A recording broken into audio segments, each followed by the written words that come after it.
Hi, everybody. This is Gertrude Mache again here in sunny Wellington, New Zealand. We're having an amazing morning. Yesterday was cold and miserable.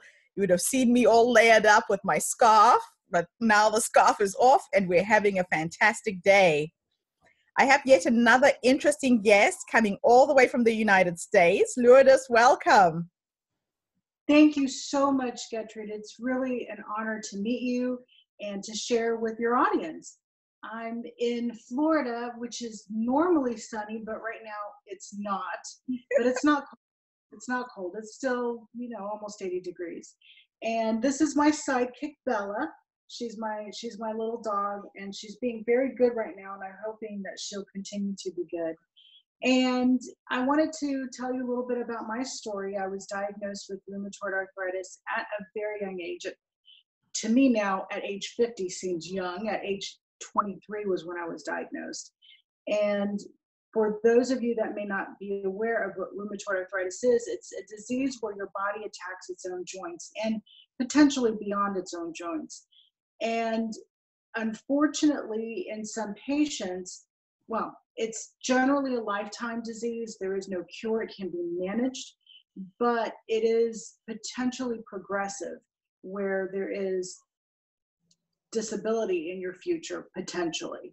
You don't know. Everyone is different. So to receive that diagnosis at 23, that I had something that just came out of nowhere, that was a lifetime diagnosis that was not curable, that could lead to disability, is something really hard to deal with at any age, let alone at such a young age. Also having prior to that been so active. So that was tough. That was tough. So how have you managed to deal with that throughout your life, and how is it impacting on your health now? What are the symptoms? Thankfully, knock on wood, thank God, at some point you become your own medical researcher, because as wonderful as doctors and medical science is, you have to advocate for yourself. And that's what I learned after probably a decade of living with rheumatoid arthritis. The early years were very tough and very difficult, with a lot of disability and permanent damage that I have in my joints even to this day. But now I think if I didn't tell you, you wouldn't know.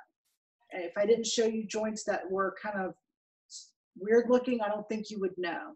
And a lot of that has to do with just doing my own research on the medications that I was willing to take versus what my doctors wanted me to take. And so I really sought out the best specialists that worked with my local doctor. I have a great doctor who I believe in. And so a lot of it is, again, just really advocating for yourself. My doctor also is someone who truly believes in, he's so careful with the words that he uses with me. Mm-hmm. That's the best way I can describe it. He's very positive. He is very encouraging. And he just doesn't dwell, for him, the negative isn't even a possibility. And that is so empowering after meeting other doctors prior to him that were like, in fact, I had one that told me, you will either be dead or crippled, or dead and crippled in a year. Oh. And I know. And I said, it was so ridiculous, Gertrude, because if I'm dead, what do I care if I'm crippled, right? Yeah. You know what I mean? I mean, it was so just crazy. So over the top dramatic, because he wanted me to go a certain course of action. And this doctor, Dr. Kennedy, is wonderful. He has never said anything like that to me. In fact, he has always said the opposite. You're doing great. You're going to do better. All of these sort of things. And I believe that the spoken word over us absolutely has an effect. Yeah. There's no doubt. So tell me something. Have you changed your diet in any way? Does eating certain foods affect your condition? What are you doing, outside of what's prescribed in terms of alternative type remedies? Well, this isn't outside of what is prescribed, but it's certainly outside of the mainstream. when I decided to research for myself, I found an article actually in Women's Day about a doctor who was the head of rheumatology at Harvard who was treating Kathleen Turner. She has rheumatoid arthritis. Kathleen Turner with minocycline. Minocycline is an antibiotic, one that they give teenagers for acne. And it intrigued me because I took tetracycline for acne when I was a teenager. Right. And the thought process is that many people with rheumatoid arthritis, maybe they have Lyme disease that's just been undiagnosed, or maybe it's Lyme related, whatever, who knows. So I saw the doctor at Harvard. I traveled there, got him to see me because I figured, hey, if he saw Kathleen Turner, I must see this man, you know? So Yeah. anyway, I stalked him until he agreed to see me, and he consulted with my doctor here. And so that is not, it is considered a disease-modifying anti-rheumatic drug, but it is not what is normally prescribed. And it may not work for everyone, but it did work. It worked for you. Yeah. That's awesome. Now, I know that they say that we are given challenges in life so we can become teachers. And I know that you've written a book. You want to talk a little bit about your book? Because it seems to me like you're empowering other people who are being faced with the same condition. Thank you for that opportunity. And that's why Miss Bella is here, my everything. She's so awesome. My book is titled The Christmas Poodle, and it's about a young boy who has rheumatoid arthritis, because little kids can have rheumatoid arthritis also. And his condition is such that his parents feel that he needs a service dog. And he also just so badly wants to be normal. And so both things hit right before this school Christmas pageant play. And, you know, his teacher tells him it's okay, you can be in the back. No one will see the dog, no one will see you, it'll be fine. But of course, the day of the play, the shepherd gets sick. He's the only one that knows the shepherd's lines, and he goes out there with the shepherd's outfit, you know, the shepherd's staff, and his service dog, a poodle, which is much bigger than Bella. The dog, Annabelle, in the book is a standard, a big poodle. So everyone thinks that this big poodle is supposed to be there as a sheep. So it all turns out great in the end, right? It's a chapter book for kids 8 through 12 years old. But my hope with this is to help kids not only with rheumatoid arthritis, but children that feel that they just don't fit in and they're afraid to stand out. That's how I felt at 23. I didn't want to be pitied, you know, and the boy in this book doesn't want to be pitied either. And so I'm hoping if we impact youth, you know, that they'll understand that people that have chronic illnesses just want to be like everyone else, that they just don't want to be pitied, and that there is what you think is your detriment can also be your greatest gift. Yes, and a lot of people don't realize that. You're so right. Oh, I love what you're doing. And where can people buy your book? Is it on Amazon, on your website?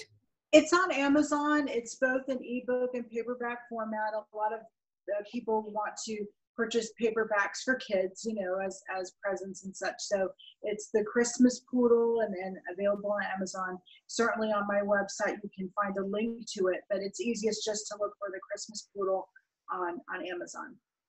Now, I'm asking everybody who's participating in this podcast to leave us with 3 nuggets of wisdom.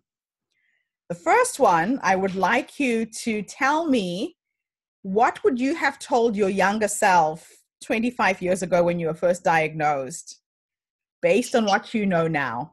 And then the other 2 can be anything else. I would have told myself in that moment that you're going to be okay.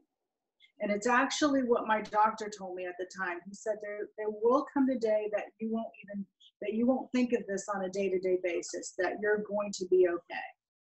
Because it was very scary at the time. So I would tell myself, you're going to make it, you're going to be okay. And then the other 2 pieces of wisdom I'm going to say that I would have told myself then, or anyone now, is that the only thing in life that matters, the only thing, is the people that you love and those that love you. That's it. success, material success and things and stuff like that is nice. It's a tool. Yes. But the thing that matters. And then the third thing I would say is that there's a lot of good in the world, and you embody that, Gertrude, with especially what you're trying to do. And I'm getting chills because I'm thinking about this. There's so much ugliness right now that we're faced with, but the reality is that there is still goodness in the world, and we have to hold on to that, and we have to hold on to each other. Oh, thank you. Thank you so much for doing this and coming to connect with my audience this morning. It's such a pleasure to meet you. Your positivity can be felt all the way in New Zealand. And I think that's what we need to see more of in the world. You're really right. And that's why this podcast is really a space for women to share their pain, their challenges, their successes, so that we can inspire and motivate each other to be better. So thank you for coming on board and sharing this morning. I really appreciate it. Thank you. I mean it sincerely. I've followed you, and it's an honor to spend some time with you, Gertrude. Thank you. Thank you so much. Enjoy the rest of your day. You too. Thank you, Gertrude. Bye. Bye.